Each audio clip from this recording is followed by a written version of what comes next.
Bueno, me viene bien que hablemos de las minas porque precisamente ahí podemos empezar a hablar de La memoria varada, que es la primera novela de nuestro compañero Rafael Adamuz, que está introducida por el juez Baltasar Garzón y que relata un hecho del principio de la guerra civil, ¿no? De los principios de la guerra. Sí, sí, la gente piensa que es una novela sobre la guerra civil, no lo es una novela sobre un episodio efectivamente que sucede en los albores del franquismo, ¿no?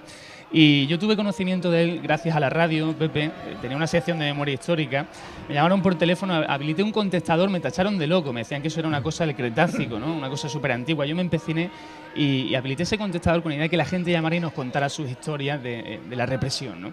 Mi sorpresa fue que me llamaba mucha gente y ahí una de esas llamadas se produjo por parte de Luis Casá para hablarme de su abuelo, que era uno de los miembros de la columna minera de La Pañoleta. Hay mucha gente que sabe lo que es, otros no. Es una columna que se crea en Huelva, se diseña, se recluta por parte de políticos republicanos para que acudan a Sevilla cuando se produce el alzamiento, se una a otra columna de guardias civiles profesional y combatan el golpe. ¿Qué ocurrió? Que esta columna de profesionales de guardias civiles traicionan el espíritu de la República, hay una emboscada, disparan contra ellos, hay muchos muertos, venían en camionetas con dinamita y los que no murieron fueron apresados y encerrados en un barco prisión en el Cabo Carboeiro, en las aguas del Guadalquivir, durante 1 mes y medio en sus bodegas estrechas, en condiciones, imaginaos, inhumanas, ¿no?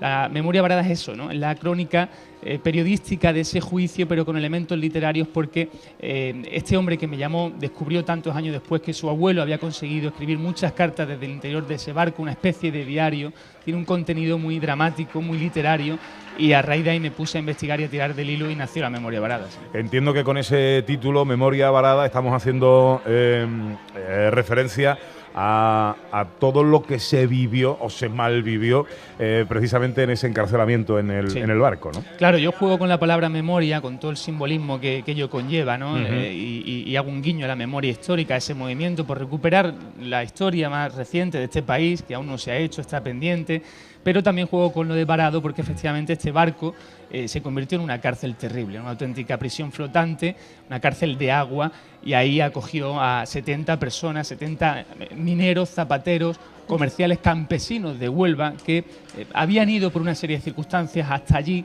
sin saber realmente a lo que se exponían. ¿Y realmente las cartas eran reales? Yo creía que era parte del juego literario. No, es todo absolutamente real. Yo me puse esa condición cuando escribo la novela, que hubiese una base documental, que todo tuviese su origen en un atestado, en un auto, en una diligencia judicial, y las cartas son textuales, no he tenido que cambiar ni una coma. Vale. Tienen la fuerza suficiente. Porque como dentro de la novela dice, bueno, voy a escribir una novela sobre esos hechos. Entonces, claro, ya el lector puede pensar, ¿se lo habrá inventado? ¿Le estará echando un poco de...? No, porque además las cartas tenían datos reales y bien detallados de las vidas y de esos hombres. Sí, claro, son un documento para un investigador muy valioso, ¿no? No se sabía, ¿no?, que existían esas cartas, arrojan datos interesantísimos sobre lo que sucedía en esos años, pero también el drama personal de una persona que sabe que va a morir, que se despide de sus hijos, de su mujer, de Ángela, incluso llega a hacer en una de las cartas un testamento emocional. Le dice a sus hijos, a todos y cada uno de sus hijos, que cómo tienen que ser el día de mañana, que sean buenas personas, que no tengan revancha, que no odien a nadie. Es tremendo, ¿no? A mí se me pusieron los pelos de punta cuando las leí y sabía que tenían que ser el corazón de la novela y lo son. ¿Tienes constancia de que haya alguna carta, algún documento que se haya quedado ahí y que no te haya llegado a tus manos? Pues sabes qué, Pepe, que a raíz de la publicación de la novela se están poniendo en contacto conmigo muchos descendientes de esas personas para agradecerme el trabajo de sacar a la luz lo que ocurrió realmente, porque esa columna estaba demonizada por muchos historiadores, y me han dicho que hay otro de los presos que fue condenado por rebelión militar, que pudo escribir también una carta en la que explica muy bien cómo se vivía en ese barco. Yo he calculado con expertos en buques de estas características que por el efecto del recalentamiento de las chapas y de la condensación del verano sevillano, en plena canícula sevillana, se podían alcanzar dentro de las bodegas estrechas unos 50 grados de temperatura.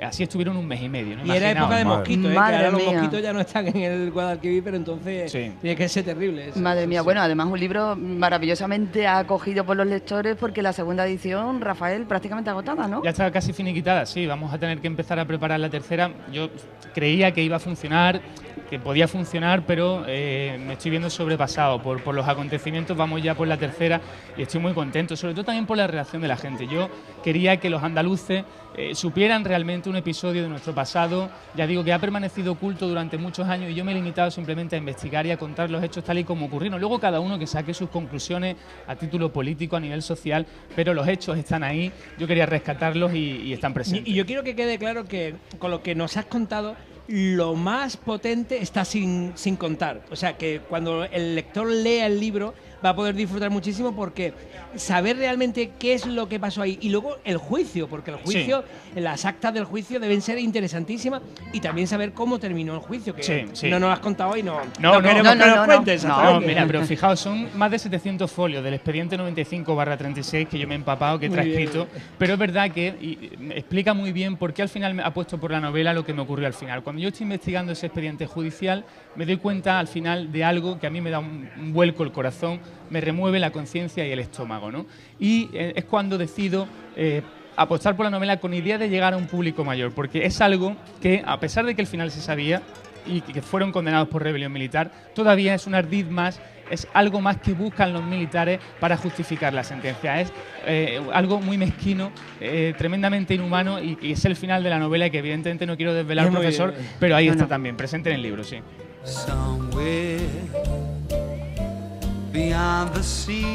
La memoria varada, que está a punto de ver ya su tercera edición. Rafa. Sí, Pepe, estoy muy contento, la verdad. Maravilla. Muy contento. Ahora, el martes presento en la Feria del Libro, iré a la Feria del Libro de Sevilla, presento en Río Tinto, voy a la Feria del Libro de Madrid.